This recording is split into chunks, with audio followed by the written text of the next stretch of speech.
She absent-mindedly took the folded bills and stuffed them in a tiny pocket of her tight jeans, as if it was routine.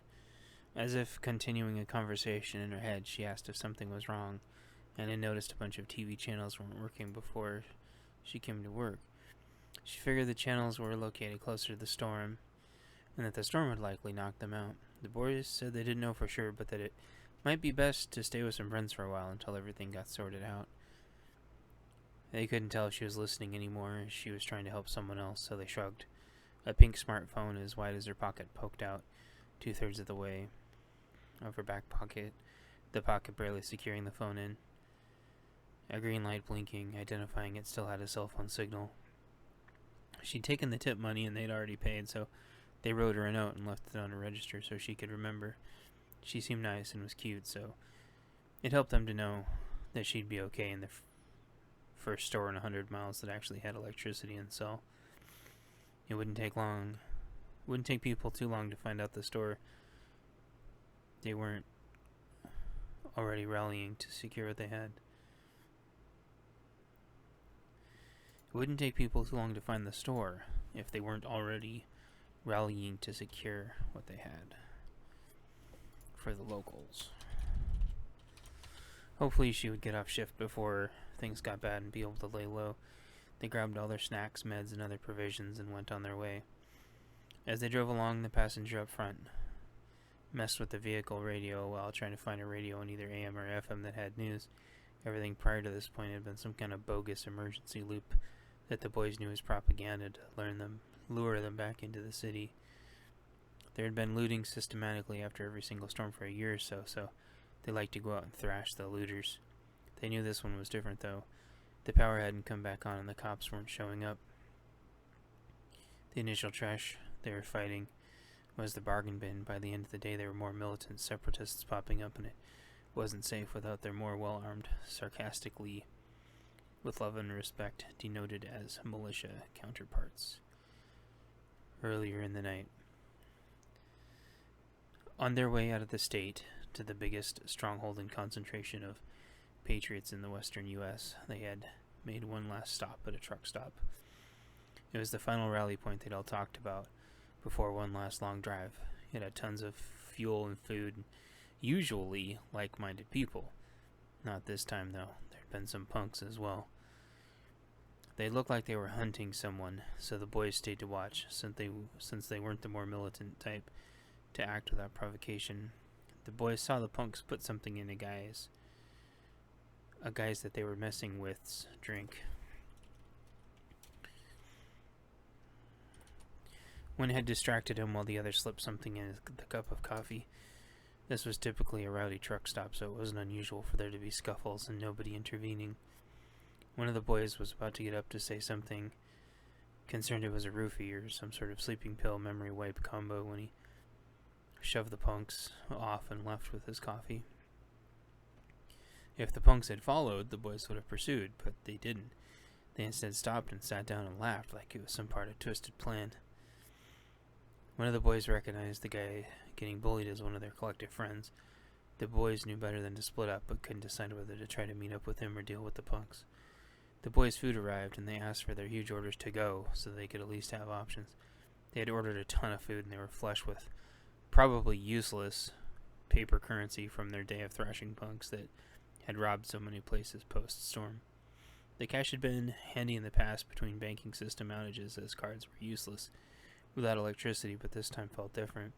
The banks had been destroyed as well, and they had driven past many ATMs already in pieces.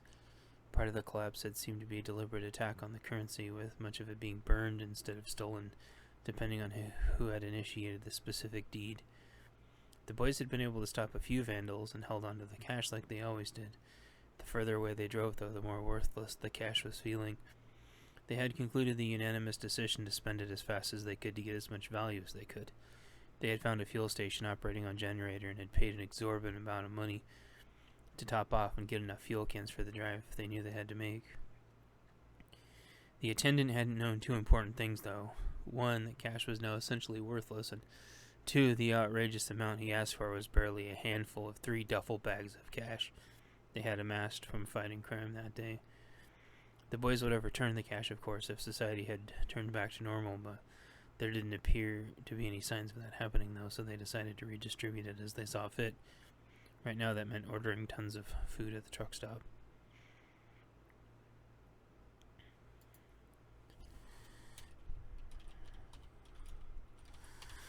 Redistributing it capitalist style. Their food came back from the waitress, and she noticed that their friend had left in a hurry without paying his tab for dinner. In the distance out the window at night, they saw a truck head off in the direction they were headed, and they all nodded in inconvenience. The waitress tried to collect from the 4 punks still sitting at his table, but they pretended like they were now going to attack her. Not wanting a scene, the 4 stood up and paid the gal for the 3 sets of meals as they stared the punks down. With a generous tip, she trotted off without another word. The punks recognized the boys and wanted to fight, but one that seemed to be hopped up on prescription amphetamine reminded them of their mission. The other 3 nodded in concert, spiting their pathetic attention span, and bolted. The boys didn't have to think for a second and pursued, only to see the punks flying off in their car the same direction the boys were going anyway. The 4 hopped in the van with their food and hauled off, silently happy the punks hadn't had time to identify their nondescript van and slash its tires. In premeditation. The boys got their van going as fast as it would go in the direction of the punks, following their friend. The boys had to go fast, though, pushing the limits of the van. Having switched from cars to vans midway through this slow collapse due to the safety and security of having more of them in each vehicle, the punks at most could muster 4 to 5 in their tiny underpowered cars. The boys could get as many as 8 or 9 in a van, sometimes more if it was a cargo van with more space and significantly bigger power to weight ratio on the engine. This was a minivan, though. It could comfortably fit 6 big guys, its moderate engine only allowing them to go around 90 miles an hour, exceeding the 85 mile an hour speedometer's red glowing range. The van driver's hope was that the little underpowered car they were chasing couldn't go too much faster than them, fully loaded with the 4 punks. It didn't take long, though, in the darkness of the night, between the stretched miles without street lights. There'd been little debate over whether to go on with their headlights set to bright mode or not wanting to survive the whole day only to get plowed by a deer, so the vote was unanimous. If the lights would be bright, then not. Then the driver would turn them off completely to freak everyone out. It wasn't a game, though, and they kept their brights on because at their speed they were easily overrunning their normal strength old headlights the van had. And nobody wanted a 500-pound deer flying through their windshield and out the other end, which would take most of them with it easily, so they drove and drove, trying to estimate the minutes to miles, and within 15 minutes almost flew past their bounty when they saw a horrible wreck. Their friend's truck was on fire, with the stark contrast of a silhouette of black-clad boys stomping someone into the gravel. He was putting up no fight, laying there unconscious.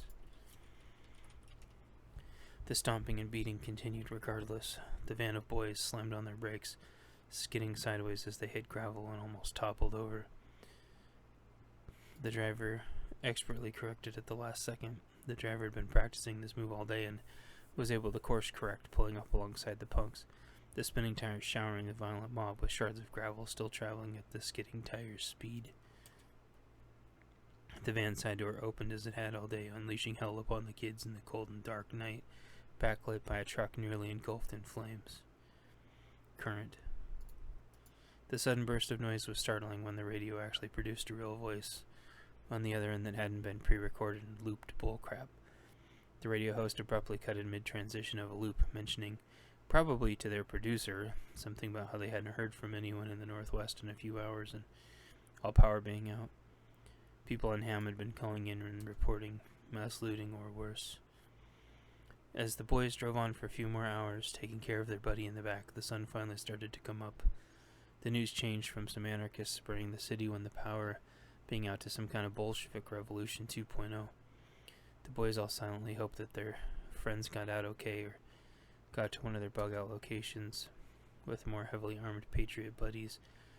There was a quick joke about free helicopter rides, but other than that they remained mostly silent. They'd only been passing through days before a visit, so they didn't exactly live specifically in the Pacific Northwest, but that's where all their friends lived. It hadn't really been uncommon to drive 14 hours each way to see their buddies, but things had never got this crazy before. Their friends had gotten hurt before too, but never this bad.